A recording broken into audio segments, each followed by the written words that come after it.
Good morning to all of you. आप सभी का स्वागत है आपके अपने यूट्यूब चैनल टीचर L2 में। आज के सेशन में हम क्लास 4-5 अंग्रेजी विषय की कार्यपत्रक संख्या 85 से 88 तक को हल करने वाले हैं। चलते हैं कार्यपत्रक संख्या 85। एक कविता दी गई है, कविता को हमें पढ़कर नीचे दिए गए प्रश्नों के उत्तर देने हैं। कविता में गाँव के जीवन के बारे में वर्णन किया गया है कि गाँव का जीवन कितना अच्छा होता है। पहला प्रश्न है, the village is A peaceful palace. गांव का माहौल शांतिपूर्ण है, जो कि सत्य बात है, तो हम टी का प्रयोग करेंगे। The village is A crowded palace. गांव भीड़ भाड़ वाली जगह है, जो कि गलत है, एफ का प्रयोग करेंगे। The poet likes to live in the village. कवि गांव में रहना चाहता है, true. Poet's village is wonderful palace. कवि का गांव अद्भुत है, सत्य है। This village is a silent palace, true होगा। अगला है, what is the poem about. What is this poem about. यह कविता किस बारे में है। This poem is about village और विलेज लाइफ। यह कविता गांव और गांव के जीवन के बारे में है। What are the feature of this village. गांव की क्या विशेषताएं हैं। ए वंडरफुल पैलेस, अद्भुत जगह है, हरी पहाड़ियां हैं, हरे भरे मैदान हैं और ताजी हवा है। कार्यपत्रक संख्या 86। Choose the correct word and complete the sentences given below.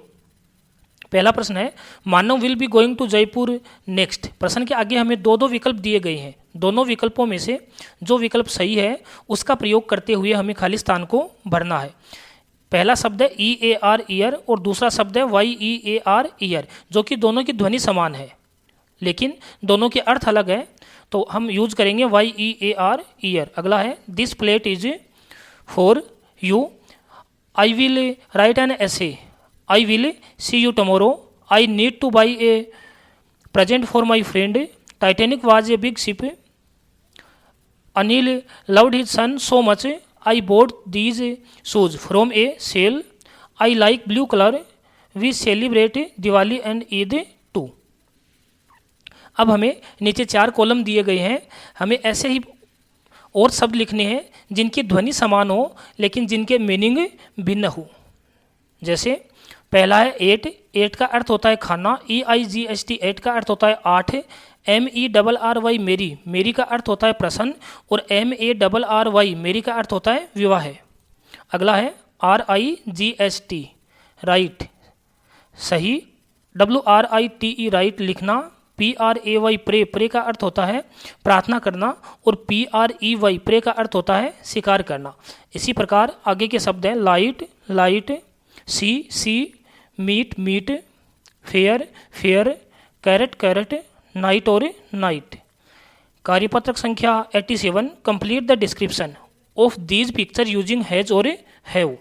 जैसा कि हमें विदित है, हैज का प्रयोग हम एक वचन के लिए करते हैं और हैव का प्रयोग बहुवचन के लिए किया जाता है। दिस इज वृंदा, जो कि एक वचन में हैज का प्रयोग होगा। दीज आर चिल्ड्रेन, बच्चे हैं, बहुवचन में हैव का प्रयोग है। टेबल एक है, हैज का प्रयोग है। पक्षी बहुवचन में है, हैव का प्रयोग है। मनोज एक वचन में है, हैज का प्रयोग है। और पेड़ एक वचन में है, हैज का प्रयोग करेंगे। कार्यपत्रक संख्या 88। एक हमें तस्वीर दी गई है, तस्वीर में ऑब्जेक्ट दिए गए हैं। हमें ऑब्जेक्ट को देखना है और उनकी स्थिति देखनी है कि कौन सा ऑब्जेक्ट कहाँ रखा गया है और उसकी स्थिति के अनुसार हमें प्रीपोजिशंस का प्रयोग करना है। पहला है इन का प्रयोग होगा। दूसरा there is a table, above का प्रयोग होगा। तीसरा there is a table, between का प्रयोग होगा। There is a lamp, on का प्रयोग होगा। There is a carpet, on the floor. अगला, there is a carpet in front of the table. 7 number, there is a pillow on one of the chair. There are 2 pillows on another chair. There are books on a self. और अंतिम है, there is a picture on the wall. इस प्रकार हमने कार्यपत्रक संख्या 88 तक हल कर लिए हैं। आगे के सेशन में हम आगे के कार्यपत्रक को हल करना सीखेंगे। Thanks to all of you.